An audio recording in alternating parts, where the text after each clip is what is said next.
네, 이 시간을 통하여 우리 주님의 은혜가 여러분 가운데 충만하게 임하길 간절히 소망합니다. 아멘. 우리는 많은 것을 기대하며 살아갑니다. 기대한 대로 이루어지면 참 기분도 좋고요. 엊그저께 우리 야유회 다녀온 것도 그렇습니다. 처음에는 차가 좀 막히나 해서 걱정도 하고 조바심도 좀 냈는데, 근데 계획했던 대로 맛있는 것도 먹고 좋은 구경도 하고 그리고 집에도 안전하게 잘 돌아왔습니다. 무엇보다 우리가 서로 참 가까워질 수 있어서 전 그게 감사하더라고요. 이번에 함께 하지 못하신 분들은 다음에 꼭 같이 하셨으면 좋겠습니다. 반대로 이 기대가 어그러지면 실망도 참 큽니다. 만약에 우리가 차가 너무 막혀서 계획했던 것을 제대로 다 못하고 왔다면, 또 하필 그날 풍물시장이 장날이 다른 날이었다면, 또 비가 오기로 예보되어 있었는데 너무 일찍 와서 우리가 위험하게 왔더라면, 이런 것들이 만약 겹쳤더라면 실망감도 컸을 거예요. 이건 단적인 예지만 우리 인생을 전체적으로 놓고 보면 이런 일들이 참 비일비재합니다. 기대한 대로 이루어지면 얼마나 좋겠습니까만 그렇게 잘 안 되죠. 그래서 실망하는 일도 적지 않습니다. 또 세상을 바라봐도 그렇습니다. 우리는 세상이 좀 더 착해졌으면 좋겠고 선한 사람들이 잘 됐으면 좋겠다 싶어요. 그러나 웬일인지 악이 더 득세하는 것 같고 나쁜 사람들이 더 잘 되는 것만 같습니다. 그리고 선하게 살려고 하는 사람들이 손해를 보는 것 같고요. 그래서 우리 마음에 자연스럽게 이런 질문이 생기는 거죠. 하나님은 왜 저런 악을 그냥 두실까? 쉽게 답하기 어려운 질문이지만 오늘 말씀을 함께 보면서 여러분이 지혜를 얻으실 수 있기를 바랍니다. 지난주 우리가 함께 살펴본 이야기는 씨 뿌리는 자의 비유였어요. 여기에서 중요한 건 땅이 중요했어요. 씨가 어느 땅에 떨어지냐에 따라서 전혀 자라지 못하는 상황에 처하기도 하지만 좋은 땅에 떨어진 씨는 열매를 잘 맺습니다. 근데 오늘 비유는 좀 달라요. 이제 좋은 밭에 좋은 씨를 뿌렸다 얘기를 하거든요. 그래서 주인은 이제 좋은 밀을 수확할 것을 기대하고 그렇게 씨를 뿌렸어요. 근데 모두가 잠든 그 사이에 원수가 몰래 와서 가라지 씨앗을 뿌리고 갑니다. 처음에는 몰랐어요. 좀 자랄 때까지는. 왜냐하면 이따가 그림 보여드릴 텐데 밀과 가라지라고 말하는 식물이 어릴 때는 굉장히 비슷해 보이거든요. 근데 시간이 흘러서 줄기가 자라고 이제 열매가 맺힐 때가 되니까 그제서야 가라지라는 게 보이기 시작한 거예요. 일꾼들이 깜짝 놀라죠. 아니 주인어른 분명히 좋은 씨를 뿌리지 않았습니까? 근데 저 가라지들은 웬 겁니까? 주인은 단번에 알아챕니다. 원수가 와서 뿌렸구나. 당시에는 실제로 원한을 품은 사람들이 밭에 가서 이렇게 가라지라고 불리는 독보리라고 하는데요. 이런 잡초를 뿌리는 경우들이 있었대요. 근데 이 독보리라는 거는 생긴 거는 밀과 비슷한데 먹으면 구토 증상도 일으키고 중독도 되고 환각 증세까지 일으킨답니다. 그러니까 굉장히 해로운 식물이잖아요. 그러니까 이제 앙심을 품고 막 뿌리는 거예요. 그래서 당시 로마 사회에는 법으로 금지했었답니다. 절대 그렇게 하지 못하도록. 그러니까 이제 남의 밭에다가 독보리 씨를 뿌린 건 농사를 망치겠다는 심보인 거죠. 못됐습니다. 일꾼들이 그걸 아니까 이제 가만히 두면 안 되겠다 싶었던 거죠. 지금 가서 저걸 뽑아야 되지 않겠습니까? 근데 주인이 하는 말이 의외예요. 당장 뽑지 말고 그냥 내버려 두라는 거예요. 그것은 가라지를 뽑다가 밀까지 다칠까 봐 염려가 되었기 때문이에요. 그러니까 주인이 생각했던 건 당장 그 가라지를 없애야겠다는 게 아니었어요. 밀을 생각했던 거예요. 여러분 한번 그림을 보시죠. 잘 모르시겠죠? 제 쪽에 있는 게 밀이고요. 가운데 있는 게 가라지, 독보리입니다. 그리고 옆에 있는 게 보리예요. 언뜻 봐서는 잘 모르겠어요. 자, 유심히 잘 보세요. 구분하실 수 있겠어요? 어렵습니다. 제가 조금 더 힌트를 드릴게요. 요게 밀이고 저게 가라지, 독보리입니다. 자, 유심히 보세요. 찾으실 수 있겠어요? 우리가 이제 농부가 아니니까 찾기가 어렵다, 100번 그렇게 얘기하더라도 그 일꾼들도 그거를 걸러내기 어려웠던 거예요. 실수로 밀을 뽑아낼 수 있었다고요. 주인은 그걸 알았다는 거예요. 그래서 섣불리 가서 뽑지 말고 기다려라 하는 거예요. 그러면 언제까지 기다릴까? 추수 때까지 기다리래요. 추수 때가 돼서 뽑아서 그때 갈르자는 거예요. 그래서 가라지는 모아서 그냥 불구덩이에 쳐놓고 밀들은 모아서 내 곳간에 드리겠다 말씀하시는 거예요. 다시 한번 정리해서 말씀드리면 이 주인은 악을 제거하는 데 관심이 있던 것이 아니고 밀을 끝까지 지키는 데 더 관심이 있었던 겁니다. 예수님께서 제자들이 이 비유를 설명해 주십시오 하니까 설명해 주시는데, 좋은 씨를 뿌리는 이는 인자 곧 예수님 자신이세요. 밭은 세상이고 좋은 씨는 하나님 나라의 자녀들이에요. 가라지는 악한 자의 자녀들인데 이 악한 자는 누구냐? 악마, 원수, 사탄, 마귀입니다. 예수님께서 세상 가운데 하나님 나라 백성들, 그 자녀들을 살아가게 하시는데 이 악한 마귀도 가만히 있지 않는 거예요. 악을 심고 또 죄를 심고 불법을 심어요. 그래서 우리도 이 세상에서 이렇게 보면 아까 이제 처음 들어갈 때도 말씀드렸지만 선한 것들도 있지만 악한 것도 참 많지 않습니까? 자, 그러면 하나님께서 악을 모른 채 하시는 거냐? 악을 심판하지 못하시는 거냐? 전혀 그렇지 않습니다. 오히려 아까 말씀드린 것처럼 하나님께서는 반드시 마지막 때에 심판하실 건데 지금은 그 심판을 유예하고 계시는 거죠. 기다리고 계시는 거예요. 그때까지. 왜냐하면 당신의 자녀들을 위해서요. 그러니까 주인이 가라지보다 밀을 더 생각했듯이 하나님께서는 이 악한 자의 자녀를 제거하는 것보다 당신의 백성들을 더 소중하게 생각하셨던 거예요. 그래서 마지막 추수 때까지 참고 기다리십니다. 그러니까 우리는 세상을 바라보면서 왜 하나님은 악을 제거하지 않고 아무 일도 안 하십니까? 라고 오해할 필요가 없는 거예요. 하나님은 아무것도 하시지 않는 것이 아니라 하나님의 백성을 지키고 계시는 거니까요. 또 하나 기억할 게 있습니다.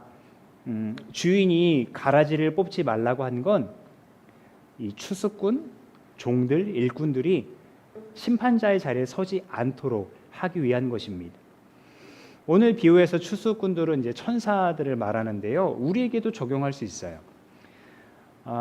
우리는 그러지 않길 바라지만 그러나 종종 그리고 매우 쉽게 다른 사람들을 잘 판단합니다. 저 사람은 틀린 것 같은데, 저 사람은 가망이 없어 보이는데, 저 사람은 우리 편이 아닌 것 같은데, 하나님 편이 아닌 것 같은데 라면서 판단을 하곤 합니다. 하지만 예수님 분명히 말씀하시죠. 마지막 추수 때 심판하는 권한은 오직 자신에게만 있다고요. 예수님에게만 있다고요. 그러니까 최종 판단은 주님께만 속해 있기 때문에 우리에게 맡겨진 일은 함부로 남을 판단하고 정죄하는 일이 아니에요. 하나님 나라의 백성으로 그 좋은 씨앗으로 열심히 잘 살아가면 되는 거예요. 그렇다면 하나님께서 추수할 때를 기다리는 그 동안 우리가 하나님의 자녀답게 살아간다는 건 어떤 의미일까요? 마침 오늘 서신서 말씀인 로마서에서 잘 이야기해줘요.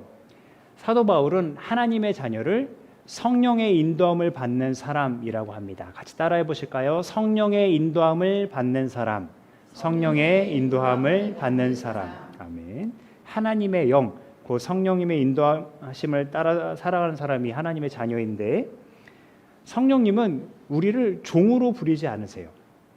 우리를 하나님의 자녀로 삼으시고 하나님을 아빠, 아버지라고 부르게 하세요. 뭐라고 한다고요? 아빠, 아버지.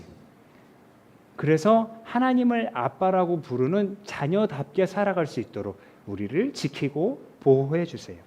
그래서 로마서 말씀에서 이렇게 얘기하는데요. 같이 읽어보죠. 시작. 여러분이 육신을 따라 살면 죽을 것입니다. 그러나 여러분이 성령으로 몸의 행실을 죽이면 살 것입니다. 아멘. 다만 성령의 인도함을 받는다고 해서 우리가 지금 이 순간 완벽한 존재가 되었다, 완전한 존재가 되었다 하는 것은 아닙니다. 날마다 우리에게 찾아오는 죄의 욕심, 유혹을 거절하고 그것과 싸우면서 예수님을 닮아가는 삶을 살아가는 것이다. 그런 의미입니다. 그래서 우리는 이거를 성화라고 설명합니다. 뭐라고요? 성화. 우리가 잘 생각해 보면 밀도 하루아침에 자라는 건 아니지 않습니까? 씨가 뿌려지고 뿌리를 내리고 싹이 나고 햇빛이 비치고 비가 내리고 시간 좀 지나야 자라요. 하나님의 자녀도 그렇습니다. 성령님께서 도우시는 가운데 날마다 조금씩 예수님을 닮아가면서 의의 열매를 맺어갑니다. 근데 그 과정이 쉽지만은 않죠. 밀 옆에 가라지가 있는 것처럼 우리가 살아가는 이 세상에는 죄악들이 있고 우리를 유혹하기도 하고 넘어뜨리려고도 합니다. 또 우리가 믿음을 갖고 있다는 이유로 우리를 우습게 보기도 하고 그로 인해 우리가 손해를 보기도 합니다. 오해를 사기도 해요. 그럴 때마다 우리는 이렇게 묻고 싶을 거예요. 왜 하나님 우리를 이렇게 내버려 두십니까? 왜 저 가라지들을 저렇게 내버려 두십니까? 그런데 그런 우리를 위로하듯이 바울 사도는 이렇게 얘기해요. 현재 우리가 겪는 고난은 장차 우리에게 나타날 영광에 견주면 아무것도 아니라고요. 우리는 이 소망으로 구원을 얻는데요. 눈에 보이는 걸 소망하면 그게 무슨 소망이겠냐요. 그러나 보이지 않는 것을 우리가 바라보기 때문에 참고 기다리고 견디는 거라고 합니다. 그리스도인은 사실 현실과 동떨어져서 사는 존재들이 아닙니다. 세상에 우리가 발붙이고 살잖아요. 그래서 현실 살아가다 보면 악도 있고 또 우리에게 찾아오는 고난도 있어요. 근데 그럼에도 불구하고 그리스도인이라면 우리에게 찾아오는 악과 고난 때문에 절망하지 않고 하나님께서 약속하신 그 마지막 추수의 때를 기다리는 사람이에요. 낙심하지 않고 하나님의 때를 기다리고요. 포기하지 않고 성령의 인도하심을 따라 살아가는 사람들이 그리스도인 바로 우리라고요. 그리고 마침내 추수의 때는 오고야 말 겁니다. 예수님께서 그날에 대해서 분명히 말씀하시는데요. 예수님께서 천사들을 이제 온 세상에 보내실 거예요. 그래서 죄를 짓게 하는 모든 것들, 불법을 행하는 자들을 다 거두어서 불 속에 던져버릴 거고요. 의인들은 아버지의 나라에서 해와 같이 빛날 거다 말씀하십니다. 그러니까 우리가 비록 세상에 살아가면서 악이 더 강해 보이는 것 같을지라도 또 돈이 전부인 것 같고 권력이 전부인 것 같고 불의가 이기는 것처럼 보일지라도 그것이 영원하지 않다는 것을 여러분 기억하시면 좋겠습니다. 세상의 어떤 권세도 하나님보다 크지 않습니다. 우리가 구약 말씀에서 읽은 것처럼 하나님 말씀하십니다. 나는 시작이요 마감이다. 나 밖에 다른 신은 없다. 아멘. 우리 믿음으로 이 말씀 같이 고백하며 선포하며 읽어봅시다. 시작. 나는 시작이요 마감이다. 나 밖에 다른 신이 없다. 아멘. 악이 영원한 것처럼 보여도 영원한 것은 하나님과 그의 나라밖에 없습니다. 그래서 가라지가 끝까지 남아있는 것처럼 보일지라도 추수 때가 임하면 그 가라지들은 불에 다 살라져 버릴 겁니다. 그리고 그날 그 추수의 날 하나님은 밀 한 포기도 잃지 않으시고 자신의 곳간에 들이실 거예요. 사랑하는 한마음지체 여러분, 우리가 살아가는 이 세상은 가라지와 같은 불의와 불법이 가득합니다. 그래서 때로는 그런 세상을 바라볼 때 답답하기도 하고 억울하기도 하고 악이 너무 커 보여서 두렵기도 합니다. 그러나 예수님 말씀하시잖아요.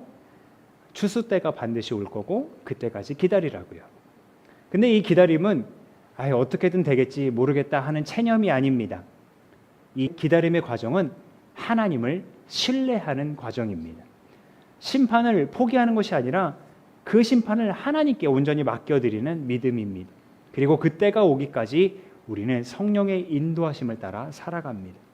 그래서 우리가 아까 로마서 말씀 읽었던 것처럼 우리가 육신의 행실을 죽이고 예수님을 닮아가면서 성령의 인도하심을 따라 의의 열매를 맺어갈 수 있기를 간절히 바랍니다. 혹시 여러분 지금 믿음으로 인해 고난 가운데 계십니까? 혹은 내가 지금 있는 세상이 불공평하다고 느끼십니까? 그것도 아니라면 악과 불의가 정의를 이기는 것 같아서 답답해하고 계십니까? 오늘 말씀을 기억하십시오. 하나님은 악을 영원히 방치하시는 분이 아닙니다. 미를 지키시는 분입니다. 그리고 마지막 날 추수의 날 당신의 자녀들을 하나도 잃지 않으시고 다 당신의 나라로 거두어 들으실 겁니다. 그리고 그 자녀들이 해와 같이 빛나게 하실 것입니다. 그러므로 우리 모두 그날을 바라보면서 끝까지 믿음의 길을 걸어갈 수 있기를 간절히 소망합니다. 아멘. 기도하겠습니다.